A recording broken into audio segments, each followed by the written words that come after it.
ከነዚህ ሴቶች ራቁ። ለክርስቲያን ወንዶች የተሰጠ ትምህርት። ሳምሶን በምድር ላይ ከኖሩ ሁሉ እጅግ ጠንካራ ሰው ነበር። አንበሳን በባዶ እጁ ገድሏል። 1000 ሰዎችን በአህያ መንጋጋ አሸንፏል። ምንም አይነት ጦር ሊነካው አልቻለም። ምንም አይነት እስር ቤት ሊያስረው አልቻለም። ምንም አይነት መሳሪያ ሊጥለው አልቻለም። ነገር ግን አንዲት ሴት ጣለችው። በመሳሪያ አልመጣችበትም። በቃላቶቿ፣ በእንባዎቿ እና አጥብቃ በመነዝነዝ መጣችበት። መጽሐፍ ቅዱስም እንደሚለው ነፍሱ ለሞት እስክትጨነቅ ድረስ በየቀኑ አጥብቃ አስጨነቀችው። እርሱም ሁሉንም ነገር ነገራት፣ እርሷም አሳልፋ ሰጠችው ይላል። ጠንካራ ሰው የተሳሳተች ሴት ዕጣ ፈንታውን አጠፋችው። ወንድሞቼ ሆይ ይህ ማንም ሊያወራው የሚፈልገው ርዕስ ላይሆን ይችላል። ነገር ግን የጠላትን ሐሳብ ለማፍረስ ሁሉም ሰው ሊያወራው የሚገባ ጉዳይ ነው። ድክመታችሁን ያውቃል። በጉልበት ሊወስደው ያልቻለውን በሴት በኩል ሊወስደው ይጠቀማል። ስለዚህ ዛሬ እግዚአብሔር አስቀድሞ ማስጠንቀቂያውን ስለጻፈ ወደ እግዚአብሔር ቃል እንግባ። እግዚአብሔር በቃሉ እንዲህ አይነቷን ሴት ወይም ሴቶች ዝርዝር ገልጿል። ዛሬ አብረን ይህንን ቃል እንመለከታለን። ስለዚህ እንኳን በደህና መጣችሁ ልላችሁ እወዳለሁ። ዛሬ ወደዚህ ቪዲዮ የመጣችሁ ለመጀመሪያ ጊዜ ከሆነ ደስ ብሎኛል። 7ኛው ነጥብ ማለትም ሐሳብ በጣም የሚነካችሁና ቤተክርስቲያን ዝምታን የመረጠችበት ስለሆነ እስከ መጨረሻው ድረስ አብራችሁኝ ቆዩ። ዝርዝሩን ከመስጠቴ በፊት አንዳንድ መሰረቶችን ማስቀመጥ ፈልጋለሁ። ይህ መልእክት ለሁለቱም ነው። በፍቅር ለምትከተሏቸውና ወደ ቅርብ ክበባችሁ እንደ ጓደኛ፣ መንፈሳዊ ተጽዕኖ ፈጣሪ ወይም ሚስጥራችሁን ለምታካፍሏቸው ሰዎች ጭምር ነው። ምክንያቱም ወንዶች ሁልጊዜ የማይረዱት ነገር ይሄ ነው። ዕጣ ፈንታችሁን ለማበላሸት የምትፈልግ እያንዳንዷ ሴት የፍቅር ጓደኛችሁ ለመሆን የምትሞክር አይደለችም። አንዳንዶቹ እንደ መንፈሳዊ እህት፣ አብሮ አገልጋይ በቀላሉ በእናንተ ላይ ኢንቨስት ለማድረግ እንደምትፈልግ ሰው ሆነው ሊመጡ ይችላሉ። እናም አስተዋይ ካልሆናችሁ በሩ አንድ ነው። በመጽሐፈ ምሳሌ ምዕራፍ 4 ቁጥር 23 ላይ አጥብቀህ ልብህን ጠብቅ የሕይወት መውጫ ከእርሱ ነውና ይላል። ሰለሞን የመጽሐፈ ምሳሌን መጽሐፍ በአብዛኛው የጻፈው እንደ አባት ሆኖ ነው። ልጆቹን ስለተወሰኑ የሴቶች አይነት ለማስጠንቀቅ አይነት ነው የጻፈው። ይህ ዝም ብሎ ባህል አይደለም፣ ደግሞም የጾታ አድሎም አይደለም። ይህ አባት በመጨረሻም አባታችን እግዚአብሔር ልጁን በአይኑ እያየ ያለ ዝግጅት ወደ ግንኙነት እንድትገባ ልፈቅድልህ አልችልም፣ ምክንያቱም በጣም እወድሃለሁ ማለቱ ነው። እንግዲህ ወደ ሐሳባችን እንግባ። ወደ 7 ሴቶች እንሂድ። የመጀመሪያዋ ወይም አንደኛዋ ሴት አሳሳቿ ነች። እግዚአብሔር በመጽሐፈ ምሳሌ ምዕራፍ 5 ምዕራፍ 6 እና ምዕራፍ 7ን ሙሉ በሙሉ ስለዚች ሴት ሲያስጠነቅቀን ይታያል። 3 ሙሉ ምዕራፎች እግዚአብሔር ይህንን ምን ያህል በቁም ነገር እንደሚመለከተው ያሳያል። በማብራሪያው እንጀምር። ምሳሌ ምዕራፍ 5 ከቁጥር 3 እስከ 4 ላይ እንዲህ ይላል። የጋለሞታ ሴት ከንፈር ማር ያንጠባጥባልና አፏም ከዘይት ይልቅ ይለዝባል፣ ፍጻሜዋ ግን እንደ እሬት የመረረ ነው፣ እንደ ታጠበም ሰይፍ የተሳለ ነው ይላል። ሲገባ ማር ሲወጣ ግን ሰይፍ ነው። ማሳሳት በአንድ አረፍተ ነገር እንዴት እንደሚሰራ ደስታን፣ ማባበልን፣ አካላዊ ማራኪነትን፣ አማላይነትን በዋናነት እንደ መሪ ትጠቀማለች። ከዚያም ጸጋችሁን፣ ሀብታችሁን፣ መልካም ስማችሁንና ከእግዚአብሔር ያላችሁን ግንኙነት ሳይቀር ከእናንተ ትወስዳለች። በመጽሐፈ ምሳሌ ምዕራፍ 7 ላይ ስለዚህ ጉዳይ ሙሉ ትዕይንት ይሰጠናል። ሰለሞን ከመስኮቱ ሆኖ ይመለከታል። አንድ ወጣት በመሸ ጊዜ በቤቷ አቅራቢያ ያልፋል። ቁጥር 10 ላይ እንዲህ ይላል፣ እነሆም አንዲት ሴት ተገናኘችው፣ የጋለሞታ ልብስ የለበሰች ልቧም የተንኮል የሆነ ይላል። ስለዚህ እሷ ጩኸታም፣ ደፋርና በጣም አጥብቃ የምትይዝ ነች። ቁጥር 22 ላይ ደግሞ በሬ ወደ መታረጃ እንደሚሄድ ተከትሏት ሄደ ይላል። ወደ ሞቱ እየተጓዘ እንደነበር እንኳን አላወቀም። የዚህ መጽሐፍ ቅዱሳዊ ምሳሌ ሶምሶንና ደሊላ ናቸው። ሰዎች የሚያጡትን አንድ ነገር እንድታስተውሉ እፈልጋለሁ። ሶምሶን ቀድሞውኑ እንደዚህ አይነት ልማድ ነበረው። ወደ ተምና አንዲት ሴት ጋር ይሄድ ነበር። ከዚያም በጋዛ አንዲት ጋለሞታ ሴት ጋርም ይሄድ ነበር። ደሊላ ሶምሶን ሊሰብረው ፈቃደኛ ባልሆነው ልማድ ውስጥ 3ኛዋ ሴት ነበረች። ጠላት የሶምሶንን ልማድ አየ። እናም በሕይወቱ ውስጥ ለነበረው ለዚያ ለተከፈተ በር በተለይ እሷን ላካት። ወንድሞቼ ይህ ማሳሳት ሁሉ ጊዜ አጓጊ በሆኑ ልብሶች አይመጣም። ማስጠንቀቂያውም ይህ ነው። የሴቲቱ ዋና ቁም ነገር ከእናንተ ጋር አካላዊና ስሜታዊ ስበት ከሆነ በእግዚአብሔራዊ ባህሪ እና ግልጽ ተጠያቂነት ካልተመጣጠነ ራሳችሁን መጠበቅ አለባችሁ። ምክንያቱም የምታቀርበው እሳት ቤታችሁን አቃጥሎ አመድ ያደርገዋልና። ሁለተኛዋ ሴት ጠበኛ እና ነዝናዛ ሴት ነች። ሰለሞን ስለዚች ሴት ብዙ ጊዜ እና በብዙ መንገዶች ጽፏል። እኔም ከግል ህመሙ እየጻፈ እንደሆነ አምናለሁ። 700 ሚስቶች እና 300 ቁባቶች ነበሩ። በዚያም ሁሉ ብጥብጥ ውስጥ አንድ ነገር አገኘ። ሰላም ከዚች ሴት ማግኘት እጅግ የላቀ ዋጋ እንዳለው በመጽሐፈ ምሳሌ ምዕራፍ 21 ቁጥር 19 ላይ ከጠበኛና ከቁጡ ሴት ጋር ከመቀመጥ በምድረ በዳ መቀመጥ ይሻላል ይላል። ምድረ በዳ ጥሩ አፓርታማ አይደለም፣ ጸጥ ያለ ሰፈር አይደለም። ምድረ በዳ ብቻነት ነው። ውሃ የለም፣ መጸዳጃ ቤት የለም፣ የዱር እንስሳት ብቻ ያሉበት። ሰለሞን ከዚያች ቁጡ ሴት ጋር ከመኖር አሁንም የተሻለ ነው ይላል። በመጽሐፈ ምሳሌ ምዕራፍ 27 ቁጥር 15 ላይ በክረምት ቀን የሚያንጠባጥብ ዝናብና ጠበኛ ሴት አንድ ናቸው ይላል። ማንጠባጠብ ጎርፍ አይደለም፣ በየቀኑ ማንጠባጠብ መነዝነዝ ነው። ተመሳሳይ ክርክሮች፣ ተመሳሳይ ውንጀላዎች፣ ተመሳሳይ የስሜት መለወጦች፣ ፈጽሞ የማይጸዳ ተመሳሳይ የስሜት ባህሪ። ይህ ነው የማያቋርጥ የጸብ ውጥረት ስሜት። ፈንጂ አይደለም ግን የማያቋርጥ ነው። ስለ ጠበኛ ሴት እንድትረዱት የምፈልገው ይህንን ነው። ሁልጊዜ በጣም ጩኸታም አይደለችም። አንዳንዴ ጠበኝነቷ ዝምታ ወይም በቀዝቃዛ ብቻ ነገር ይገለጻል። አንዳንዴ ገለልተኛ መሆን ነው። ቋሚ ነቀፋ ነው። የአይን መገላመጥ። ፈጽሞ በቂ ልትሆኑ እንደማትችሉ፣ ፈጽሞ በቂ ልታደርጉ እንደማትችሉ፣ በትክክል ልትመሩ እንደማትችሉ እንድታስቡ የምታደርግበት መንገድ ነው። መጽሐፍ ቅዱሳዊው ምሳሌ የኢዮብ ሚስት ናት። በኢዮብ ምዕራፍ 2 ቁጥር 9 ላይ ባሏ በጣም ዝቅተኛ ደረጃ ላይ በነበረበት ጊዜ በቁስል ተሸፍኖ ሁሉን ነገር አጥቶ ምክሯም አሁንም ፍጹምነትህን ይዘሃልን? እግዚአብሔርን ስደብና ሙት የሚል ነበር። ኢዮብ ልጆቹን፣ ሀብቱን፣ ጤናውን አጥቷል። ባጠገቡ የነበረችው ሴት ደግሞ እግዚአብሔርን ሰድቦ እንዲሞት ነገረችው። ሚዛናዊ መሆን አለብን። እሷም በህመም ውስጥ ነበረች። ነገር ግን አንድ ሰው ወደ እግዚአብሔር ከማቅረብ ይልቅ ከእግዚአብሔር የሚያርቀው ህመም መንስኤው ምንም ይሁን ምን ጠበኛ ነው። በጣም ከባድ በሆነ ጊዜያችሁ ወደ ጉልበታችሁ የሚያወርዳችሁን እንጂ ከእግዚአብሔር የሚያርቃችሁን ሴት አትፈልጉ። ሶስተኛዋ ሴት ኤልዛቤል ነች። እዚህ ጋር መጠንቀቅ አለብን። ምክንያቱም ኤልዛቤል በቤተክርስቲያን አካባቢ ከልክ በላይ ጥቅም ላይ የዋለ ክስ ሆኗል። ስለዚህ ግልጽ እንሁን። ስለ በጣም ጠንካራ ሴት እያወራሁ አይደለም። ከእናንተ ጋር ስለማትስማማ ሴት እያወራሁም ደግሞ አይደለም። እያወራሁ ያለሁት መጽሐፍ ቅዱስ ስለሰጠው በጣም የተለየ ባህሪ ስላለው የተለየ መንፈስ ነው። በራእይ መጽሐፍ ምዕራፍ 2 ቁጥር 20 ላይ ኢየሱስ ራሱ ለቤተ ክርስቲያን ሲናገር ዳሩ ግን ነብይ ነኝ የምትለውን ባሪያዎቼም እንዲሴስኑ ለጣዖት የታረደውን እንዲበሉ የምታስተምረውንና የምታስተውን ያችን ሴት ኤልዛቤልን የምትፈቅድላት የምነቅፍብህ ነገር አለኝ ይላል። ኢየሱስ በአዲስ ኪዳን ስም ሰጥቷታል። ስለዚህ ይህ መንፈስ እውን ነው፣ በቤተ ክርስቲያን ውስጥ ሊሰራ ይችላል እና የእግዚአብሔርን አገልጋዮች ኢላማ ያደርጋል። ታሪካዊቷ ኤልዛቤል በአንደኛ ነገሥት ውስጥ የንጉስ አክዓብ ሚስት ነበረች። አንደኛ ነገሥት ምዕራፍ 21 ቁጥር 25 ላይ እንዲህ ይላል፣ ነገር ግን ሚስቱ ኤልዛቤል ስላሳተችው በእግዚአብሔር ፊት ክፉ ነገር ያደርግ ዘንድ ራሱን እንደሸጠ እንደ አክዓብ ያለ ማንም አልነበረም ይላል። እሷ አነሳሳችው። እሷ አርክቴክቷ ወይም አቀናባሪዋ ነበረች። ታያላችሁ አይደል? አክዓብ ንጉስ ነበር።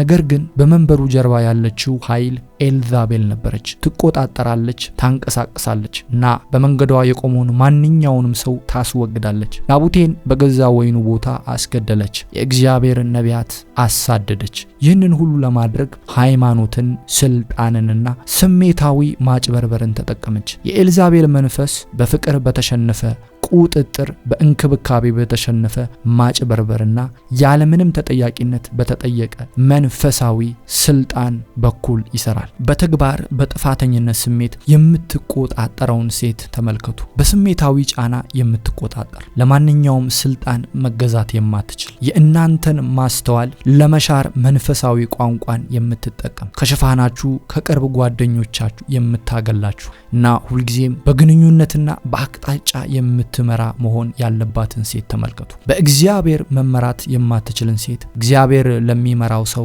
ረዳት ልትሆን አትችልም። አራተኛዋ ሴት ይቺ የማታምነዋ ወይም አማኝ ያልሆነችው ሴት ነች። አሁን ይህንን ወደፊት ያላመጣሁበት ምክንያት ጠቀሜታው ስላነሰ አይደለም፣ ነገር ግን ወንዶች ይህንን አስቀድመው ስለሚያውቁና አሁን እንደገና ሲነገር መስማት ስለሚያስፈልጋቸው ነው። በሁለተኛ ቆሮንቶስ ምዕራፍ 6 ቁጥር 14 ላይ እንዲህ ይላል፣ ከማያምኑ ጋር በማይመች አካሄድ አትጠመዱ፣ ጽድቅ ከአመጽ ጋር ምን ተካፋይነት አለውና ይላል። ብርሃን ከጨለማ ጋር ምን ህብረት አለው? ወንድሞቼ እሷ ቆንጆ ልትሆን ትችላለች፣ ደግ ልትሆን ትችላለች፣ በባህሪዋ ሁልጊዜ የፈለጋችሁትን ሁሉ ልትሆን ትችላለች። ግን እምነታችሁን ካልተካፈለች፣ አምላካችሁን ካልተካፈለች፣ ሙሉ የህይወት ጊዜያችሁን በገዛ ቤታችሁ ውስጥ መንፈሳዊ ጦርነትን ስትዋጉ ታሳልፋላችሁ። የዚህ በጣም ግልጽ ምስል ሰለሞን ነው። አንደኛ ነገሥት ምዕራፍ 11 ቁጥር 4 ላይ ያለምንም ማለዘብ ብያኔ ይሰጣል። እንዲህም ይላል፣ ሰለሞን በሸመገለ ጊዜ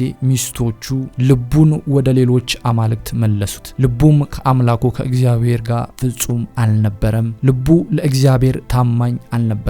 ዋጋው ያ ነበር። ምቾታችሁ ብቻ አይደለም፣ ሰላማችሁ ብቻ አይደለም፣ ነገር ግን ለእግዚአብሔር ያላችሁ ታማኝነት፣ የልጆቻችሁ እምነት፣ ዘላለማዊ ትሩፋታችሁ ጭምር እንጂ። እና ማከል ያለብኝ ነገር ይሄ ነው። ምክንያቱም ይሄ ሁኔታ ለእግዚአብሔር ሰው በጣም የተለየ ነው። በእግዚአብሔር ሳይሆን በጸጋችሁ ለምትሳብ ሴት ተጠንቀቁ። የምትሰብኩትን መንገድ ትወዳለች። እግዚአብሔር በእናንተ በኩል የሚንቀሳቀስበትን መንገድ ትወዳለች። ወደ ስጦታው ትሳባለች። ነገር ግን ያንን ስጦታ ከሰጣችሁ ጋር ምንም ግንኙነት የላትም። ያለ እግዚአብሔር መስዋዕትነትን የጥሪያችሁ ጥቅሞች ትፈልጋለች። እናም ይህ ቀንበር ነው፣ ይሰብራችኋል። ከዚች ሴት ራቁ። አምስተኛዋ ሴት ስራ ፈት ሴት ነች። ይቺ ደግሞ በአንደኛ ጢሞቴዎስ ምዕራፍ 5 ቁጥር 13 ላይ ተጠቅሳለች። ቃሉም እንዲህ ይላል፣ ከዚህም ጋር ከቤት ወደ ቤት እየዞሩ ስራ መፍታትን ደግሞ ይማራሉ። ስራ መፍታት ብቻ አይደለም፣ ነገር ግን የማይገባውን እየተናገሩ ለፍላፊዎችና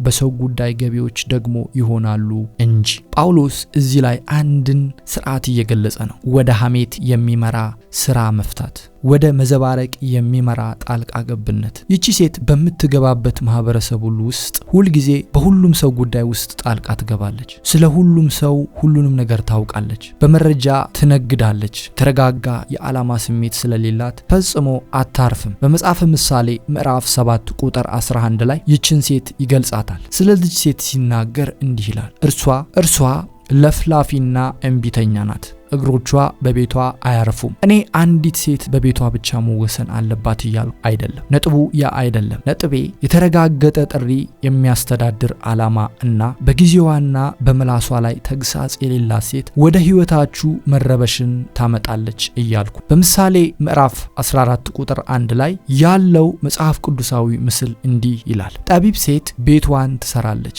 ሰነፍ ግን በእጇ ታፈርሰዋለች ይላል። ልዩነቱን ታያላችሁ አይደል? ሁሉም ሴቶች የሆነ ነገር እየገነቡ ነው። ጠቢባ ሴት እያነጸች ነው፣ ሰነፏ ሴት ደግሞ እያፈረሰች ነው። በማፍረሻ መዶሻ ሳይሆን ቀስ በቀስ በዘፈቀደ እና ሳታስብ በገዛ እጆቿ ታፈርሰዋለች። ምንም ነገር የማትገነባ ራዕይ የሌላት፣ ተግሳጽ የሌላት፣ በንቃት የምትከታተለው ዓላማ የሌላት ሴት ስታገባችሁ በድንገት የህይወታችሁ ገንቢ አትሆንም። ወደ ቤታችሁ የሚመጡ የሥራ ፈትነት ልማዶች ልትገነቡት የምትሞክሩትን ነገር ሁሉ በቀስታ ስለሚያፈርሱት እፍረትን ታመጣለች። ስለዚህ ከዚች ሴት ራቁ። ስድስተኛዋ ሴት እንባዋን እንደ መሳሪያ የምትጠቀም ሴት ነች። ይህ ነገር ምቾት የሚነሳ ነው አውቀዋለሁ፣ ነገር ግን መነገር ስላለበት በቻልኩት መጠን በጥንቃቄ እናገራለሁ። በስሜታዊነት ተጋላጭ በሆነች ሴትና ስሜትን እንደ መቆጣጠሪያ መሳሪያ በምትጠቀም ሴት መካከል ልዩነት አለ። እውነተኛ እንባዎች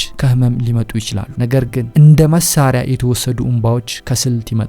የዚህ ግልጽ ምስል ደሊላ ናት። እስኪ ደሊላን እንዴት እንደሰራች ማየት እንመልከት። በመጽሐፈ መሳፍንት ምዕራፍ 16 ቁጥር 15 እና 16 እንዲህ ይላል። እንዲህ አለችው ሶምሶን፣ ልብህ ከእኔ ጋር ሳይሆን እንዴት እወድሻለሁ ትለኛለህ? እነዚህን 3 ጊዜ አታለልኸኝ፣ ኃይልህም በምን እንደሆነ አልነገርከኝም። አጥብቃም በየቀኑ በቃሏ ስለነዘነዘችው ነፍሱ ለሞት እስክትጨነቅ ድረስ አስመረረችው ይላል። ደሊላ አላስፈራራችውም፣ በጉልበት አላሸነፈችውም። ፍቅሩን ጠየቀች። በእርግጥ የምትወደኝ ከሆነ ትነግረኛለህ አለችው። በስሜታዊ ጫናዋ ብዛት በአካላዊ ጉልበት ሊሰበር የማይችለውን ሰው እስክትሰብረው ድረስ በየቀኑ ያለማቋረጥ ነዘነዘችው። ይህ ስሜታዊ ማጭበርበር ነው። በጦር መሳሪያዎች ውስጥ ካሉ በጣም ውጤታማ መሳሪያዎች አንዱ ነው። አታላይ ሴቶች ከእምነታችሁ አርቀው ወደ እሷ ፍላጎት ሊመሯችሁ የጥፋተኝነትን ስሜትን፣ መከልከልን፣ በቂ እንክብካቤን አላደረክልኝም የሚል ወንጀላን፣ ስሜታዊ ድካሜን ይጠቀማሉ። ከጊዜ በኋላ የእርሷን ስሜታዊ ሁኔታ በቋሚነት የሚያስተዳድር ሰው ለመምራት ይፈራል። ግጭትን የሚሸሽ ይሆናል። ከማስተዳደር ይልቅ እጅ የሚሰጥ ሰው ይሆናል። ደካማ ስለሆነ ሳይሆን ስለደከመው ነው። በመጽሐፈ ምሳሌ ምዕራፍ 12 ቁጥር 4 ላይ ልባም ሴት ለባሏ ዘውድ ናት፣ አሳፋሪ ሴት ግን በአጥንት ውስጥ እንደ ቅንቅን ናት ይላል። በአጥንት ውስጥ እንደ ቅንቅን፣ በላዩ ላይ የሚታይ መበስበስ ሳይሆን የውስጥ መበስበስ ነው። ለዓይን አይታይም፣ ነገር ግን ለመዋቅሩ አጥፊ ነው። ታላችሁ አይደል? ስሜቷ እውነተኛ የሆነ ነገር ግን እንደ ማፈንገጫ ላለመጠቀም መንፈሳዊ ብስለት ያላትን ሴት ትፈልጋላችሁ። ስለዚህ ከዚች ሴት ራቁ።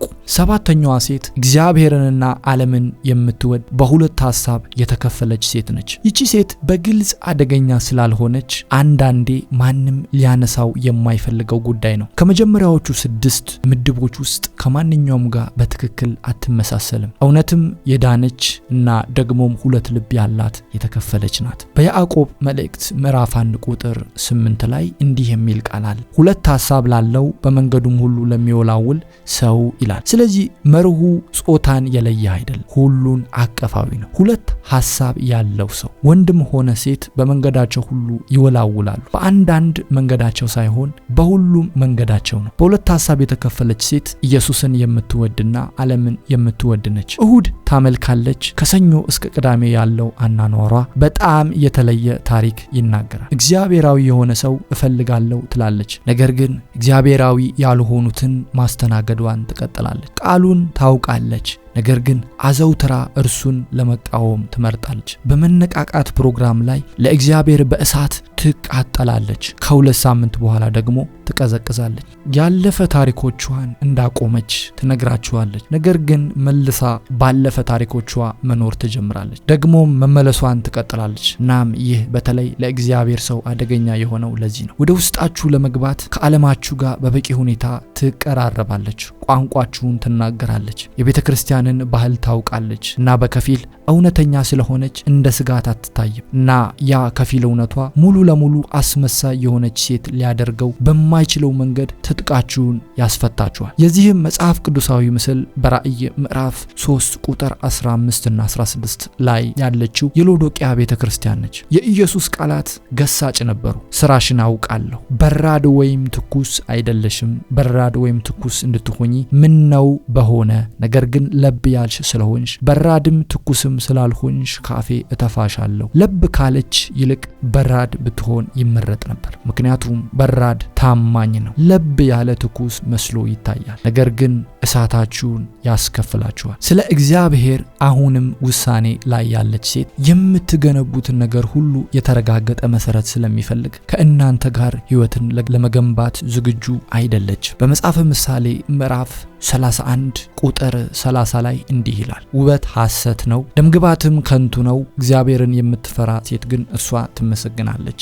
የእግዚአብሔር ፍርሃት አይደራደርም። ፍጹም ናችሁ እያልኩ አይደለም፣ ወይም በትግል ውስጥ አታልፉም እያልኩ አይደለም። ነገር ግን ማንም በማያይበት ጊዜ እንኳ ምርጫዋን የሚያስተዳድር እውነተኛ የተረጋገጠ የእግዚአብሔር ፍርሃት ነው። ስለዚህ የምትፈልጉት ይህንን ነው። ከዚያ ላነሰ ነገር አትስማሙ። አሁን ነገሬን በዚህ ሐሳብ ልቋጭ። ወንድሞች ሆይ ይህ መልእክት በሴቶች ላይ ግትሮች፣ ተጠራጣሪዎች ወይም ጨካኞች እንድትሆኑ የተሰጠ ፈቃድ አይደለም። ዛሬ የገለጽኳት እያንዳንዷ ሴት የአንድ ሰው ልጅ ልትሆን ትችላለች። ኢየሱስ የሞተላት እግዚአብሔር አሁንም እየሰራባት ያለች ሴት ናት። ቁስል ባላት ሴትና ቁስሏን እንደ መሳሪያ በተጠቀመች ሴት መካከል ልዩነት አለ። የቆሰለች ሴት ርህራሄ፣ ጊዜ እና ለመፈወስ ነፃ ለመውጣት ትክክለኛው ማህበረሰብ ያስፈልጋታል። ልትጸልዩላት ትችላላችሁ፣ ደግ ልትሆኑላት ትችላላችሁ። ነገር ግን ገና ለእግዚአብሔር ባላስረከበችው ጦርነት መካከል እያለች ህይወታችሁን ከእርሷ ጋር መገንባት አይጠበቅባችሁ። በመጽሐፈ ምሳሌ ምዕራፍ 18 ቁጥር 22 ላይ ሚስትን ያገኘ መልካም ነገርን አገኘ፣ ከእግዚአብሔር ሞገስ ይቀበላል ይላል። ሚስት ማግኘት ሞገስ ማግኘት ነው። ያ ማለት ትክክለኛዋ ሴት በረከት ናት። በእናንተ ህይወት ላይ ካለው የእግዚአብሔር ፍቃድ ጋር በቀጥታ የተገናኘች ስጦታ ናት። የተሳሳተች ሴት ደግሞ ጠላት ያንን በረከት ለማስመለስ የሚያቀርበው ምትክ ነች። እናም ጠላት ግልጽ አያደርገውም። ጥሩ ስሜት እንዲሰጥ፣ የተለመደ እንዲመስል፣ መንፈሳዊ እንዲመስልና ምናልባት አጣዳፊ እንዲመስል ያደርገዋል። ስለዚህ የምተውላችሁ ምክሬ ነው፣ ወንዶችና ወንድሞቼ፣ ተስፋ የቆረጣችሁና ችኩሎች ከሆናችሁ በሚገባ ማስተዋል አትችሉ። የተራበ ሰው ያገኘውን ይበላል። በዓላማ የተሞላ በእግዚአብሔር ቃል የተሞላ እና ከእግዚአብሔር ጋር ባለው ግንኙነት የተሞላ ሰው ለመጠበቅና ትክክለኛውን ነገር ለማድረግ አቅም አለው። ስለዚህ በመጀመሪያ ሙሉ ሁኑ፣ ከዚያም ማስተዋል፣ ከዚያም ቦታ ይፈሳል። ይህ መልእክት ከነካችሁ ይህንን መልእክት ለሚፈልግ ወንድም አጋሩት። ከነዚህ ከሰባቱ ውስጥ የትኛውን ከዚህ በፊት ቀድማችሁ መማር እንደነበረባችሁ በአስተያየት መስጫው ውስጥ አስቀምጡ። የጌታ ጸጋም ከሁላችንም ጋር